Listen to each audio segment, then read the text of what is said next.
Ina-admire ngayon sina Paolo Abilino at Janine Gutierrez dahil hindi nila ginagamit ang isa't isa para lang kumita ang kanilang pelikula o serye man.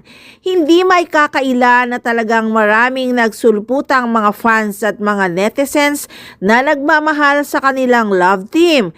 Sobra talagang sumikat ang kanilang team up dahil sa lakas ng kanilang chemistry na nagsimula sa seryeng Marry Me, Marry You. Sobra talaga silang minahal ng mga tao lalo na nung nagkainlawan sila. Mas lalong kinilig ang mga fans sa kanila. Kaya naman sa kasalukuyan ay iba-iba na ang kanilang katambal ay mahal pa rin sila ng mga fans. Kaya naman ang kanilang manager at ang Dreamscape ay nagkaroon ng rules na hindi sila pwedeng makitang magkasama dahil nga sa iba-iba ngayon ang kanilang katambal sa bawat projects na ginagawa. At in fairness kahit sikat na sikat ang kanilang team up, ay hindi nila ginagamit yun para lang kumita ang kanilang ginagawang pelikula o serye man na may ibang katambal. May kanya-kanya kasi silang lucky charms.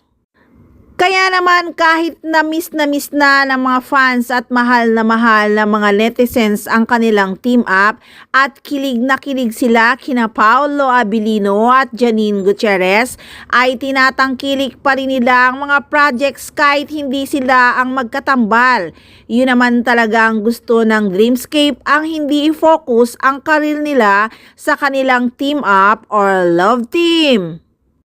Kita nyo naman nung nag-promote si Paolo Abilino ng serye niyang Linlang, walang Janine na kasama at si Janine walang Paolo na kasama, di ba?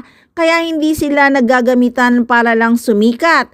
Kaya siguro ayaw talaga ng kanilang manager na makita silang magkasama sa social media dahil nga ayaw niyang sumikat at kumita lang ang kanilang projects na ginagawa ng dahil sa team up nila. Kumbaga, they vote star on their own.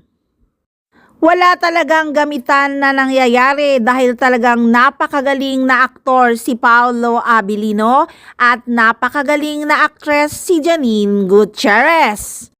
At grabe din ang pagmamahal ng kanilang mga fans sa kanila. Kaya guys, marami pa tayong kaabang-abang na mga chika kina Paolo Abilino at Janine Gutierrez sa mga susunod na mga araw. Kaya abang-abang lang kayo dito lang sa Maarteng Machika!